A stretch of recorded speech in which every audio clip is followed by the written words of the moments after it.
네, 안녕하세요. 네, 국립농업과학원의 김담비입니다. 제가 오늘 여기 온 이유는요, 우리가 고추랑 고춧가루를 외국으로 수출을 하고 있잖아요. 근데 최근에 우리가 수출을 하면서 일본에서 농약 위반 검출이 여러 번 됐어요. 그래가지고 일본에서 우리 고춧가루 검사 명령을 강화하게 됐는데요. 그래서 원래는 5% 검사를 했었는데 강화가 돼서 30% 검사 단계로 넘어가고, 또 어떤 농약은 100%까지 검사를 다 하는 그런 단계까지도 가 있는 상황이에요. 그래서 우리가 고춧가루를 수출하면서 전 선생님들께 도움이 될 만한 것들을 정보를 드리기 위해서 오늘 왔습니다. 그래서 먼저 제가 말씀드리고 싶은 거는 위반된 농약들이 어떤 것들이 있는지 좀 설명을 드릴게요. 지금 피라니카라는 농약들 아시죠? 피라니카 농약도 일본에서 지금 위반이 돼서 그 농약도 지금 검사 단계가 강화가 됐어요. 그래서 그 농약뿐만이 아니라 뭐 카스텔란도 있고, 그리고 영일베스트도 있고, 에머넌트도 많이 사용하시는데 그것도 현재 검사가 강화된 상황입니다. 그런 것들을 잘 이렇게 체크를 해 놓으시고 일본 수출용에는 사용하시지 않도록 그렇게 조심을 해주셨으면 좋겠어요. 근데 우리가 사실 국내에 등록된 농약을 똑같이 수출용에 똑같이 사용할 수 있다라고 하면 정말 편하게 농사 짓고 수출 보내고 할 텐데, 사실상 그게 그렇게 되지가 않아요. 그 이유가 뭐냐면 우리나라에는 A라는 농약을 1까지 사용하실 수 있게 그렇게 되어 있다면, 일본은 A라는 농약을 아예 사용하지 못하게 될 수도 있고, 아니면은 그 1이라는 기준이 아니라 0.5라는 기준으로 더 강하게 그렇게 설정이 되어 있는 경우도 있어요. 그렇기 때문에 우리가 수출용과 국내용의 고추의 재배를 할 때 사용하는 농약 종류가 달라지게 됩니다. 제가 하나 예를 들어 설명을 드리면, 지금 이 세큐어라는 농약 이거 있죠. 이 농약도 우리나라랑 일본이랑 다르게 설정이 되어 있어요. 지금 이 세큐어라는 농약은 우리나라에서는 1ppm으로 잔류 기준이 설정이 되어 있고요. 일본은 다행히 5로 우리나라보다 더 높게 설정이 되어 있어서 우리나라랑 동일하게 사용하시면 전혀 문제가 없습니다. 근데 만약에 이 농약을 사용을 해서 대만으로 나가게 된다 하면, 대만은 우리나라는 1인 반면 대만은 0.5거든요. 그래서 우리나라의 반절 정도밖에 안 되죠. 그렇기 때문에 대만 수출용에는 우리나라보다 농약을 덜 쓰셔야지 대만으로 갔을 때 전혀 문제가 없어요. 이 농약도 그렇고, 엑설트라는 농약, 이 농약도 많이들 사용하시죠? 이 농약도 우리나라는 0.5인데 일본은 우리나라의 5분의 1 수준 정도밖에 안 돼요. 그래서 이 농약은 훨씬 더 작으니까 사용하실 수 있는 정도가 더 작게 되겠죠.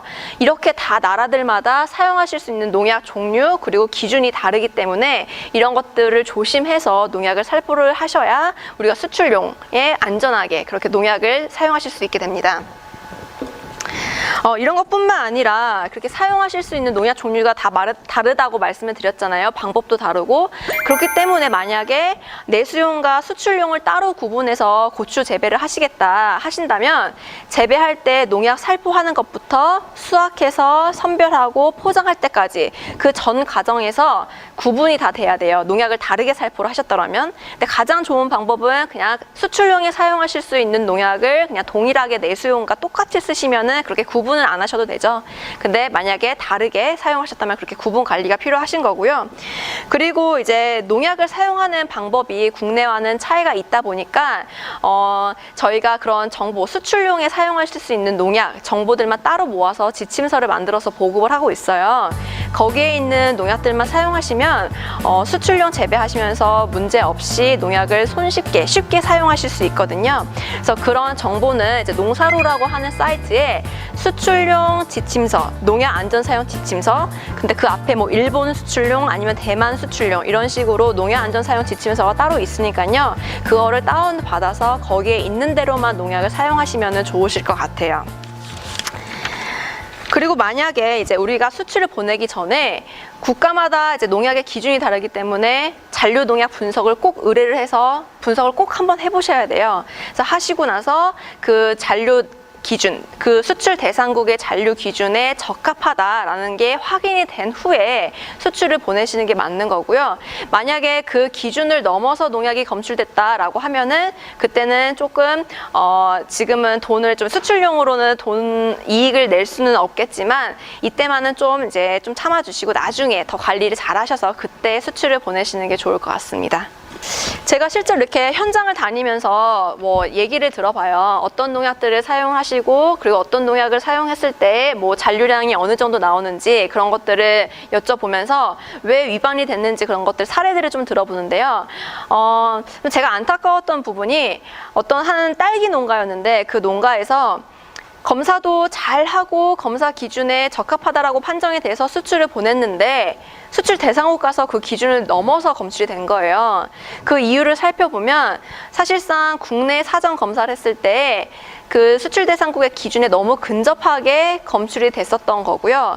근데 이제 나가서 검사했을 때는 또 그 기준을 아주 조금 넘어서 그렇게 검출이 돼서 위반이 됐던 거예요.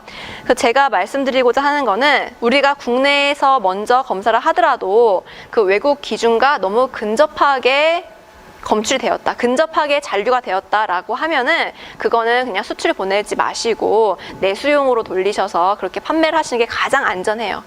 나가서 괜히 걸리면 그 시간이 나가는 데 걸리는 시간이 있고 검사 결과 나오는 데 시간이 있고 또 만약에 그냥 다른 국가로 돌리거나 국내로 다시 회수를 하거나 하는데 그 시간이 너무 많이 지체가 돼서 안 좋아요. 그렇기 때문에 그때는 그냥 국내 내수용으로 판매를 하시는 게 가장 좋을 것 같습니다. 이렇게 좀 주의사항 좀 몇 가지 설명을 드렸고요. 혹시나 질문 있으시면 질문 한번 저한테 해주시겠어요?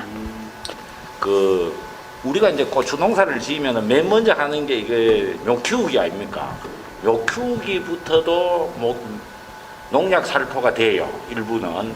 그리고 이제 밭에 정식해가지고 고추가 한 3개, 4개 달래고부터 또 농약을 치는데 우리가 걱정하는 거는 일본에 등록이 안 된 농약을 치는데 묘상에서부터 한 6월 중순까지 살포했는 농약 중에 일본에 등록 안 돼 있는 농약을 쳤을 때 이것도 나중에 8월 말이나 9월 초에 수확해가지고 검사를 하면은 잔류가 남아 있는 게 저게 검출이 되는지 그게 좀 궁금해요.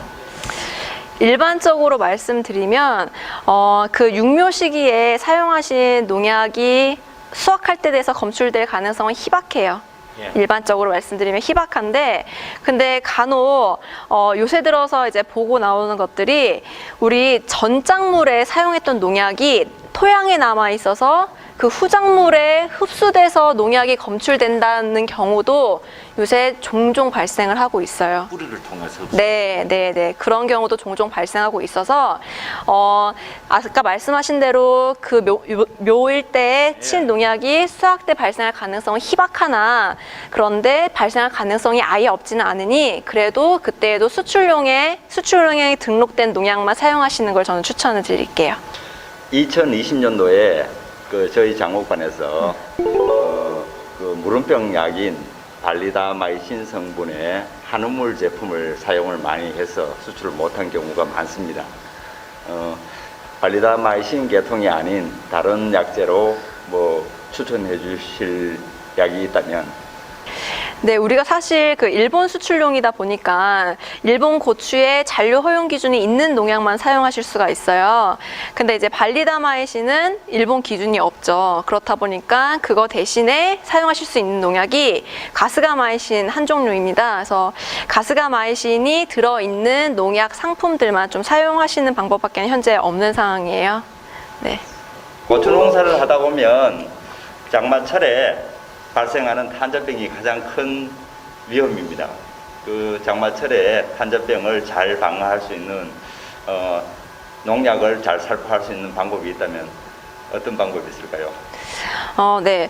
보통 이제 한 가지 성분으로만 방제를 하기에는 잘 안 되는 경우가 있어요. 워낙 또 장마철이니까 비가 계속 오잖아요. 그럼 아시다시피 농약이 뿌려지고 나서 바로 씻겨 내려가게 되면 그 효과가 전혀 거의 없다라고 보시면 되기 때문에 한 가지 농약으로만 그렇게 하시기보다 한 두세 가지 정도를 다른 성분의 농약으로 고르셔서 만약에 내가 1일에 A라는 농약을 쳤으면 한 뭐 2, 3일 후에 B라는 농약을 한 번 더 치시고 또 2, 3일 후에 C라는 농약 한 번 치시고 그럼 한 7일 정도 지났잖아요. 그러면은 다시 A라는 농약을 한 번 더 치시고 이런 식으로 좀 성분이 다른 농약들을 몇 가지를 골라가면서 며칠 주기로 그렇게 살포를 하시면 그래도 좀 방지하는 데 도움이 되실 것 같아요. 네. 그럼 합재와 단재가 이제 기호군이 틀린 걸로 해갖고 네. 같이 혼용을 해가지고 사용하는 거는 이론상으로는 크게 문제가 안 되는 건가요? 그 농약을 혼용해서 살포를 하실 때 사실상 작물에 약해 피해만 없으면 그 혼용해서 사용하시는데 문제가 없어요. 근데 게다가 이제 작용 기작이 다른 것들을 혼용했을 때 그런 문제가 없다라고 하면 더 좋을 것 같아요. 보통 이제 한 가지 성분으로만 방제를 하기에는 잘 안 되는 경우가 있어요. 워낙 또 장마철이니까 비가 계속 오잖아요. 좀 성분이 다른 농약들을 몇 가지를 골라가면서 며칠 주기로 그렇게 살포를 하시면 그래도 좀 방지하는 데 도움이 되실 것 같아요. 저희가 고추를 건조시켜서 판매할 때 요즘에 세척을 많이 해서 하거든요. 세척을 했을 때 이 농약, 잔류 농약 부분에서 더 효과가 있는지 궁금합니다. 당연히 아무래도 물로 세척을 하면 그 물에 희석이 되잖아요. 농약이 희석이 되고 씻겨 나가기 때문에 네, 잔류 농약 문제는 당연히 크게 걱정하실 게 없습니다. 네. 근데 그래도 사실 지금 우리가 PLS 제도를 도입을 하면서 그 안전하게 농산물에 사용하실 수 있는 그런 농약들만 작물마다 등록이 되어 있는 상황이에요. 그래서 그렇게 막 깨끗하게 씻지 않아도 안전 사용 기준대로만 사용하셨으면은 이렇게 뭐 잔류나 건강상에서 이렇게 큰 문제 없다고 생각하시면 될 것 같아요. 네, 뭐 더 질문 없으실까요? 예. 네. 오늘 여러 가지 말씀해 주셔서 감사드리고요. 네, 시간 내주셔서 감사합니다. 예, 네. 감사합니다. 네.